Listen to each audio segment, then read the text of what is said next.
Hello guys, welcome back to our channel. Episode ആരംഭിക്കുമ്പോൾ കാണിക്കുന്നത് അരുന്ധതിയുടെ വീടാണ്. അഖില് മ്യൂസിക് കമ്പനി തുടങ്ങാൻ പോകുന്ന കാര്യം പറഞ്ഞ് ഒരു ഞെട്ടലോടെ നിൽക്കുകയാണ് അരുന്ധതിയും വിസ്മയും. തുടർന്ന് അരുന്ധതി ജഗനെ വിളിച്ച് ഇക്കാര്യം പറയുമ്പോൾ ജഗൻ പറയുകയാണ്, അവൻ അങ്ങനെ എങ്ങാനും തുടങ്ങിയാലേ അവൻ്റെ കമ്പനി ഞാനങ്ങ് പൂട്ടിക്കും. നാളെ എന്താണെങ്കിലും നമുക്കൊന്ന് കാണണമെന്ന് അരുന്ധതി പറയുമ്പോൾ, കാണാമെന്നും നമുക്ക് എത്രയും പെട്ടെന്ന് മ്യൂസിക് കമ്പനി തുടങ്ങണമെന്നും ജഗന്നാഥൻ പറയുന്നു. പിന്നീട് കാണിക്കുന്നത് അരുന്ധതി വിസ്മയെയുമാണ്. വിസ്മയ ചോദിക്കുകയാണ്, ഇനി ഒരുപക്ഷേ ശ്യാമ പാട്ടുകാരിയാണെന്ന് അഖില് തിരിച്ചറിഞ്ഞിട്ടുണ്ടാകുമോ? ഇല്ല മോളെ, അങ്ങനെയാണെങ്കിൽ അവൻ എപ്പോഴേ ശ്യാമയെ മുന്നോട്ട് കൊണ്ടുവരേണ്ട സമയം കഴിഞ്ഞു. ഇനി അഖില് ശ്യാമയെ വെച്ചാണ് കമ്പനി തുടങ്ങാൻ പോകുന്നതെങ്കിൽ നമുക്ക് പാടാൻ വേണ്ടി വേറെ ആരെങ്കിലും വരുത്താമെന്നും അരുന്ധതി പറയുന്നു. പിന്നീട് കാണിക്കുന്നത് ആദിയെയും അശ്വതിയുമാണ്. ആദി പറയുകയാണ്, അശ്വതി, ഞങ്ങളുടെ കുടുംബം തകർക്കരുത് പ്ലീസ്. അതെന്ത് വർത്തമാനമാ ആദി പറയുന്നത്? ഞങ്ങളുടെ കുടുംബമോ? നമ്മുടെ കുടുംബമെന്ന് പറ. ഞാൻ ആ വീട്ടിലെ അംഗമല്ലെന്ന് പറയാൻ ആദിയെ കൊണ്ടാകുമോ? ഇത് കേൾക്കുന്ന ആദി ദേഷ്യത്തോടെ പറയുകയാണ്, എന്നെ കൊണ്ട് സാധിക്കും. നീ ഞങ്ങളുടെ വീട്ടിലെ ആരുമല്ല. മനുഷ്യന്റെ ക്ഷമയ്ക്കൊരു പരിധിയൊക്കെയുണ്ട്. എത്ര കാലമായി ഞാൻ നിന്റെ പിന്നാലെ നടന്ന് അപേക്ഷിക്കുന്നു. ഈ നാടെന്താ നിങ്ങളുടെ മാത്രം നാടാണോ? നിങ്ങൾക്ക് പേടിയാണെങ്കിൽ നിങ്ങൾ ഈ നാട്ടിൽ നിന്ന് പൊക്കോ.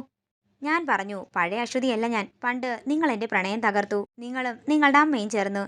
പക്ഷേ ഇനി എന്റെ ജീവിതം തൊട്ട് കളിക്കാൻ വന്നാൽ നീ എന്ത് ചെയ്യുമെന്ന് ആദി ചോദിക്കുമ്പോൾ അശ്വതി പറയുകയാണ്, വന്നാലേ ഞാൻ അരുണിനെ വിളിക്കും, അത്ര തന്നെ. ഇത് കേൾക്കുന്ന ആദി ഒരു ഞെട്ടലോടെ അശ്വതിയെ നോക്കുമ്പോൾ അശ്വതി പറയുകയാണ്, വിളിക്കുമെന്ന് പറഞ്ഞാലേ ഞാൻ വിളിച്ചിരിക്കും. ഞാൻ വിളിച്ചാൽ അരുണെല്ലാം ഇട്ടെറിഞ്ഞു വരുമെന്ന് നിങ്ങൾക്കറിയാമല്ലോ. പിന്നെ അരുൺ ഐശ്വര്യയുടെ അടുത്ത് നിന്ന് രക്ഷപ്പെടാൻ നോക്കി നിൽക്കുകയാണെന്നും എനിക്കറിയാം. അതുകൊണ്ട് അതെല്ലാം ഓർത്തു വെച്ചോ. ഇത് കേൾക്കുന്ന ആദി ദേഷ്യത്തോടെ അശ്വതിക്ക് നേരെ വിരൽ ചൂണ്ടിക്കൊണ്ട് പറയുകയാണ്, അരുണിനെ നീ വിളിച്ചാലേ അന്ന് നിന്റെ അവസാനമായിരിക്കും. ആയിക്കോട്ടെ, അപ്പോ എന്റെ അവസാനം നിങ്ങളുടെ വീട്ടില് എന്തെങ്കിലുമൊക്കെ ആരംഭമായിരിക്കും. എന്റെ കുഞ്ഞിന്റെ അച്ഛന്റെ ഏട്ടൻ, ആ ഒരു ബഹുമാനമാ ഞാൻ നിങ്ങൾക്ക് ഇത്രയും കാലം തന്നത്. പക്ഷേ ഇനി എന്റെ അഭിമാനത്തെ കുത്തിനോവിക്കാൻ വന്നാലുണ്ടല്ലോ, തന്ന ബഹുമാനം ഞാനങ്ങ് മാറ്റിവെക്കും. നിനക്ക് എന്റെ വീട്ടിൽ നിന്ന് ആരൊക്കെയോ കാര്യങ്ങളൊക്കെ അറിയിച്ചു തരാറുണ്ടല്ലേ? സത്യം പറ, ശ്യാമയെ നീ കാണാറുണ്ടോ? ശ്യാമയേക്കാൾ എനിക്ക് അടുപ്പമേ നിങ്ങളുടെ അമ്മ വസുന്ധരാമയോടാണ്. ഞാൻ രക്തം കൊടുത്തത് ആർക്കാ?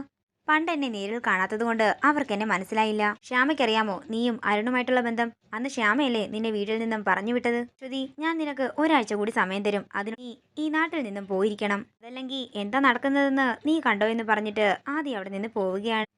പിന്നീട് കാണിക്കുന്നത് ശ്യാമ തിരുമേനി പോയി അശ്വതിയുടെ കാര്യങ്ങളൊക്കെ പറയുന്നതാണ്. കാര്യങ്ങളെല്ലാം കേട്ടതിന് ശേഷം തിരുമേനി പറയുകയാണ്, ഇപ്പോ ഈ അശ്വതിയുടെ കാര്യത്തിലും വിഷമങ്ങളൊക്കെ വരാൻ പോകുന്നത് മോൾക്ക് തന്നെ ആയിരിക്കും. ആദ്യം തിരിച്ചടി ഉണ്ടാകാൻ പോകുന്നത് സംഗീതത്തിന് വേണ്ടി തുടങ്ങുന്ന ആ കമ്പനിയിൽ നിന്നായിരിക്കും. സ്വാമി, അപ്പോൾ ഒരുപാട് കുഴപ്പങ്ങളും തടസ്സങ്ങളും ഒക്കെ ഉണ്ടാകുമെന്നാണോ സ്വാമി പറയുന്നത്? ഉണ്ടാകുമെന്നല്ല, ഉണ്ടായേക്കാം. പക്ഷേ പ്രതിസന്ധികളിൽ തളരരുത്. പിന്നെ ഏത് പ്രതിസന്ധിയിൽ നിന്നും മോളെ രക്ഷിക്കാൻ മോളുടെ ഭർത്താവ് മോളുടെ ഒപ്പം തന്നെ ഉണ്ടല്ലോ. പേടിക്കാതെ ധൈര്യമായിരിക്കാൻ ശ്യാമയോട് തിരുമേനി പറയുകയാണ്. പിന്നീട് കാണിക്കുന്നത് ഐശ്വര്യയും കൂട്ടുകാരികളും കൂടി കാറിൽ പോകുമ്പോൾ ശ്യാമ നടന്നു പോകുന്നത് കാണുന്നതാണ്. തുടർന്ന് ഐശ്വര്യ തന്റെ കൂട്ടുകാരികളോട് പറയുകയാണ്, അതാണ് ആനന്ദ നിലയത്തിലെ മാലാകക്കുട്ടി, സാക്ഷാൽ ശ്യാമ. ഇത് കേൾക്കുന്ന ഐശ്വര്യയുടെ ഒരു കൂട്ടുകാരി ചോദിക്കുകയാണ്, നമുക്ക് വണ്ടിയിലേക്ക് കയറ്റിയാലോ? പിന്നെ ഞാനെങ്ങും കേറ്റില്ലെന്ന് ഐശ്വര്യ പറയുമ്പോൾ കൂട്ടുകാരി പറയുകയാണ്, എടി, നമുക്ക് അവളെ കാറിൽ കയറ്റാം. എന്നിട്ട് നമുക്കെല്ലാം കൂടി അവളെ റാഗ് ചെയ്യാം. അതാ ഞാൻ ഉദ്ദേശിച്ചത്. ഓ, അങ്ങനെയാണല്ലേ. എന്നാൽ അവളെ വണ്ടിയിൽ കയറ്റിയിട്ട് തന്നെ കാര്യം. തുടർന്ന് ഐശ്വര്യയും കൂട്ടുകാരികളും ശ്യാമയെ നിർബന്ധിച്ച് കാറിൽ കയറ്റുകയാണ്. അങ്ങനെ ശ്യാമയെ കാറിലേക്ക് കയറ്റിയതിനു ശേഷം ഐശ്വര്യയും കൂട്ടുകാരികളും കൂടി ശ്യാമയെ പരിഹസിക്കുകയാണ്. ഐശ്വര്യടത്തി, ഇവരോട് നിർത്താൻ പറ, ഇല്ലെങ്കിൽ ഞാൻ കാറിൽ നിന്ന് ഇറങ്ങിപ്പോകുമെന്ന് ശ്യാമ പറയുമ്പോൾ, നീ ഇറങ്ങിപ്പോകാനോ? എന്റെ കൂട്ടുകാരികളെ അവഹേളിച്ച നിന്നെ ഞാൻ ഈ കാറിൽ നിന്നും ഇറക്കി വിടുകയാണ്. ഇറങ്ങിപ്പോടി. തുടർന്ന് ശ്യാമ വിഷമത്തോടെ കാറിൽ നിന്നും പുറത്തേക്ക് ഇറങ്ങുകയാണ്. പിന്നീട് കാണിക്കുന്നത് അഖില് ഒരു മ്യൂസിക് ഡയറക്ടറിനെ കാണാൻ പോകുന്നതാണ്. സാറിനെ വിളിച്ചെന്ന് പറഞ്ഞപ്പോഴേ എനിക്ക് വിശ്വാസം വരുന്നില്ലായിരുന്നെന്ന് അഖില് പറയുകയാണ്. തുടർന്ന് ആ മ്യൂസിക് ഡയറക്ടർ പറയുകയാണ്, ഞാൻ പാട്ടിൻ്റെ ഒപ്പം ഒരു പ്രൊഡക്ഷൻ കമ്പനിയും നടത്തുന്നുണ്ട്. എൻ്റെ വൈഫിൻ്റെ പേരിലാണ്. അഖിലിനെ ആ കമ്പനിയിൽ പാർട്ട്ണറാക്കാൻ എനിക്ക് താല്പര്യമുണ്ട്. അതാകുമ്പോൾ പുതിയ കമ്പനിയൊന്നും തുടങ്ങണ്ടല്ലോ, എൻ്റെ കൂടെ പാർട്ട്ണറായാൽ മതിയല്ലോ. എന്താ അഖിലിന് സമ്മതമാണോ എന്ന് അയാൾ ചോദിക്കുമ്പോൾ അഖിൽ പറയുകയാണ്, സാർ എന്നോട് ക്ഷമിക്കണം, എനിക്കിതിന് താല്പര്യമില്ല. ഞാൻ സ്വന്തമായി ഒറ്റയ്ക്കൊരു കമ്പനി തുടങ്ങാനാ ആഗ്രഹിക്കുന്നത്. ഇത് കേൾക്കുന്ന അയാൾ ദേഷ്യത്തോടെ അഖിലിനെ നോക്കുകയാണ്. ഇതോടുകൂടി ഇന്നത്തെ എപ്പിസോഡ് ഇവിടെ തീരുകയാണ്. വീഡിയോ ഇഷ്ടമായെങ്കിൽ മറക്കാതെ ലൈക്ക് ചെയ്യുക, ഷെയർ ചെയ്യുക, കമൻറ്റ് ചെയ്യുക. കൂടുതൽ സീരിയൽ അപ്ഡേറ്റ്സിനായി മറക്കാതെ സബ്സ്ക്രൈബ് ചെയ്യുക നയൻസ് ക്രിയേഷൻസ്.